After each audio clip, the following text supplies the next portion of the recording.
As multiple locations were hit on Monday morning. Explosions watching a chat slap each other is funny. I do want to say that, like, I view this as, like, kind of a good thing, that we have a lot of people in here that are very pro-Israel and other people that are very anti-Israel. I think it goes to show that, you know, like, we have a open, an open chat, and, you know, people are able to disagree with each other and have the opinions that they choose to have. And so, yeah, that's what's going to continue happening. There's a lot of very mixed opinions about this. And nobody's, like, I mean, you'll get banned if you're like, oh, let's kill everybody in this country. Like, yeah, I have to ban you for that.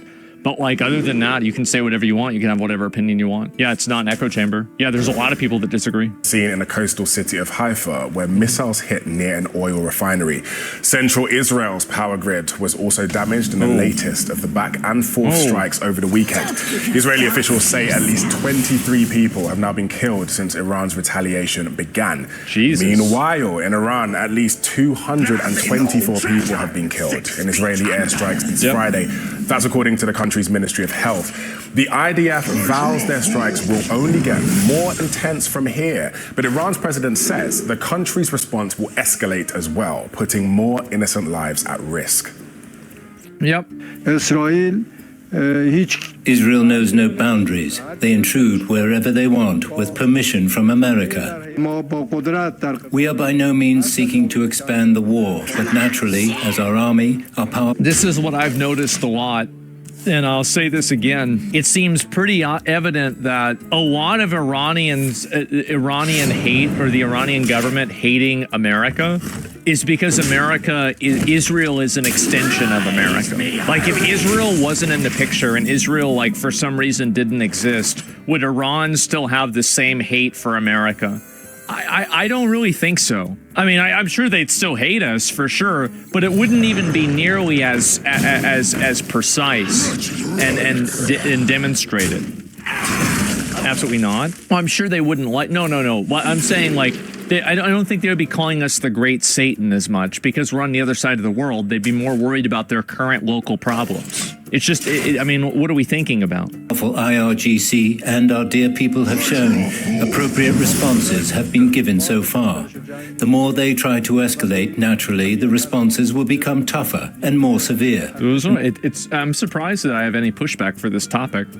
Wouldn't it be obvious that if the main antagonist in the region that you're dealing with is being propped up by another really big country, that would be one of the causal reasons that you hate that big country? And if that wasn't there, then there would be less reasons. I mean, I feel like it's logic, right? I don't know how, like, I mean, if you break this down and you think about it just logically, of course it makes sense. More innocent people may lose their lives. Jeremy Diamond was at the scene of one missile strike in Tel Aviv and filed this report just a short while ago.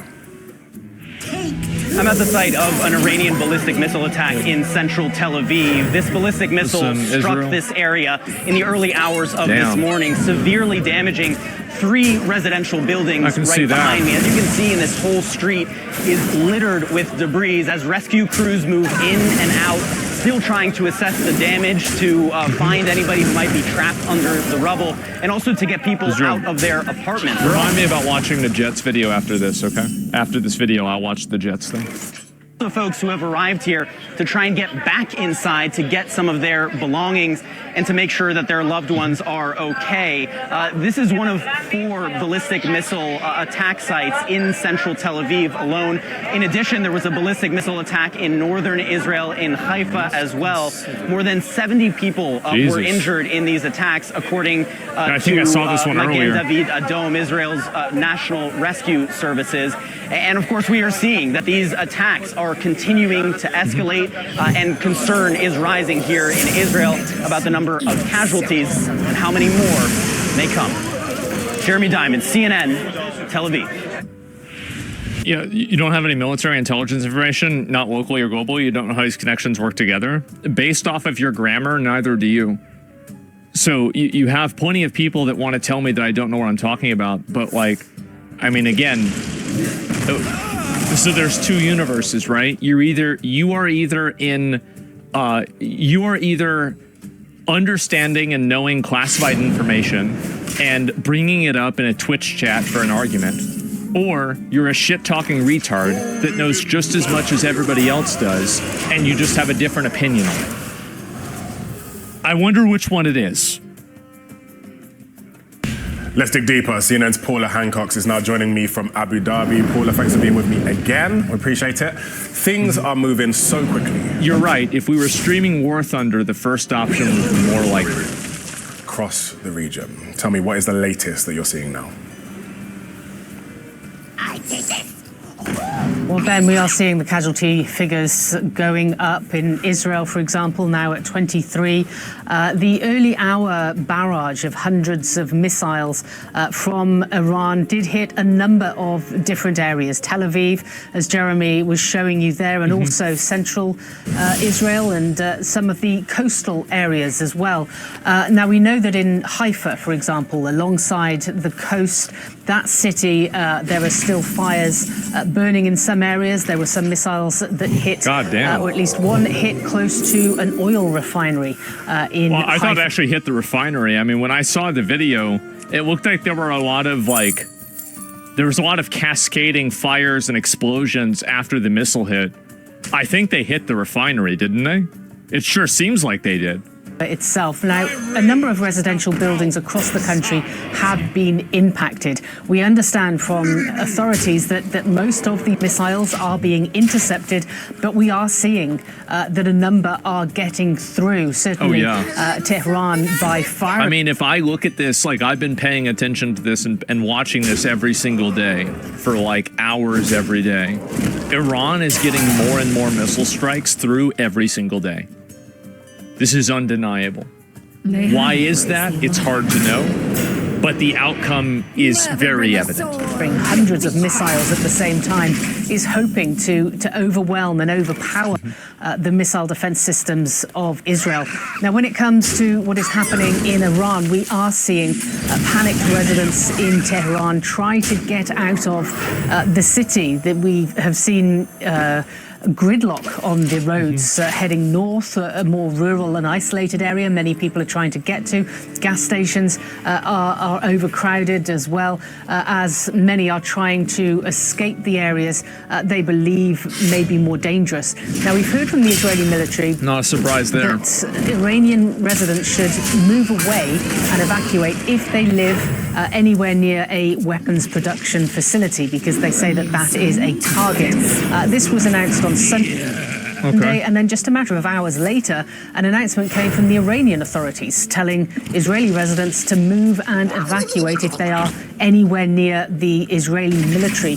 So both sides still claiming that they are targeting the military infrastructure of the other country, but clearly we are seeing residents and civilians are being impacted. It's very hard to say who's targeting more civilians, because Iran has killed less civilians, but it seems like they're bombing more indiscriminately, but the missiles get intercepted. And there have been more Iranian citizens that have died, but that's because Israel doesn't have as many of its bombs getting intercepted. So it's very hard to say. Are you kidding me? Does it matter, really? Well, it's worth discussing and bringing up, yeah. Showing no sign of backing down. What's their end game? Some say regime change. For others, they say it's about eliminating Iran's nuclear capabilities completely.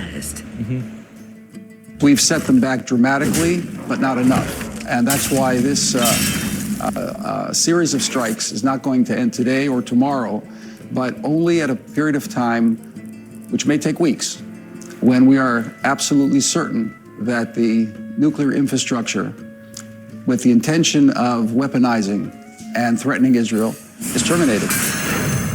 What's clear? I don't see that being the end of it. I don't, because even their prime minister, Netanyahu, said yesterday that the missiles and the nuclear stuff was only half of the problem. It was also because they had ICBMs. Yeah, so, I mean, I feel like that's not even true. Do you remember when he said that yesterday? Here is that this is a conflict that has the potential to lead to a broader regional war, with the risk of pulling in major powers, including the U.S. The Trump administration is already walking a major diplomatic tightrope. Joining me now is CNN Global Affairs analyst Kim Dozier. Kim, as always, welcome back. I want to start with the sort of physical battle. At first, it was was the military leaders, nuclear facilities. How has this changed over the last even 48 hours? They also took out some of the Iranian scientists in civilian areas, which meant civilian casualties. Yeah. We're seeing them expand a bit to energy facilities. The Israelis? The Israelis. Yeah. On the Iranian side, last time they volleyed missiles at Israel in April 2024, they stuck to military sites. This time they're using a lot less care, and according to the IDF, the Israeli Defense Forces, they are using dumb missiles, ones that can't be guided. But Iran only had 2,000 some odd ballistic missiles to begin with. I don't know, man. Maybe it's because I grew up playing Metal Gear Solid and I watched like 9/11 happen and everything. But like every time that I hear something like that and someone says, oh, well, they're using these dumb missiles that are ending up hitting these residential spots. I don't know. I mean, like the dumb missiles, what they mean is they're not guided with like what I'm assuming is that they're not like guided by like a satellite or remotely or anything like that. Because they're choosing which missiles to shoot down, right? Is there a possibility that they are letting some missiles get through, letting them hit residential areas, so it looks like they're being attacked and Iran is bombing them indiscriminately? Is that possible? I don't know. We don't quite know how many drones, and they have to preserve them because much of their leadership has been taken out, much of their air defenses have been taken out, and now every time they move a launch platform to try to hide from the Israelis, I don't think that's the most likely outcome, but I don't, in general, like, this is how I see it. It's very obvious that Israel wants to look like, they're being attacked and their civilians are being killed, because that's what's going to get more people in the West to support them. And whenever somebody has an interest that aligns with an outcome, when that outcome happens, I am suspicious of how it happened. And that is and by the way, think about how I'm speaking in generalities here. I'm not even talking about this specific thing. I'm saying in general. When coincidence and personal gain converge, in a lot of cases, and at least you should approach it from this perspective, sometimes it's not a coincidence. That's all I'm saying. I don't even know if it's true. But I feel like I bring this stuff up because a lot of the other people that say this kind of stuff that I'm saying are crazy. And it's like they're like so ideologically captured by like one side, it's not really worth taking them seriously. That's a base take, rarity on the internet. Yeah, Israel won't do it. That's a lot of top tier. That's a top tier country that praises life, not death. Sure, and that country fights for each hostage. They wouldn't let their people die. Netanyahu is measured by its people. Yeah, maybe, I don't know. I think that it's important to keep your guard up and to remain analytical, and not to let scenes like this shift your logical thinking. I think that anytime somebody, this is again just the way that I feel, but anytime that a person tries to subvert my logical thinking and then reframe it into emotional thinking, the majority of times, and I'm talking like 95% of the majority of times, probably higher, the reason why is to get me to agree to something that is not logically in my best interest. That's it. You're talking about fear-mongering? Yeah, I am.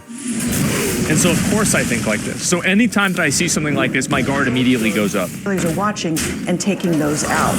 Now, this means a lot of people are saying that this is the right time to go for regime change. The reporting over the weekend, we have it at CNN as well, that the White House decided not to go for to kill Iran's supreme leader, be part of that. What would regime change mean in this moment? Is Iran just that vulnerable? What is the question the White House is facing? Well, the Israelis would like regime change. Netanyahu has said as much. But from the Trump administration perspective, the only reason to say no to the Israelis to taking out the supreme leader is to preserve the opportunity to go back to those talks, to use this good cop, bad cop that Israel... Well, because if you kill him, then that card is off the table. And you can't negotiate with it anymore. Like I've always had this mindset, like, you know, when I was a kid, like I played Magic the Gathering a lot. And I always remember, like, I played drafts, and I did very well. I would win drafts regularly on Friday Night Magic. And I realized that there's a lot of psychology that goes into that, especially like playing card games. And having a card in your hand is always better than playing it when you don't have to. And it's like you never use leverage unless you can utilize it in the most efficient way. So of course they don't want to kill the main guy, because that's like losing your queen in chess. That's your main thing that you can do. Israel is taking out all. Yeah, holding a land like it's a counter. Yeah, you're playing against a blue deck. They have a card in their hand. Is it an island or is it a counter spell? You don't know. A red deck. Is it a fireball or is it a mountain? You don't know.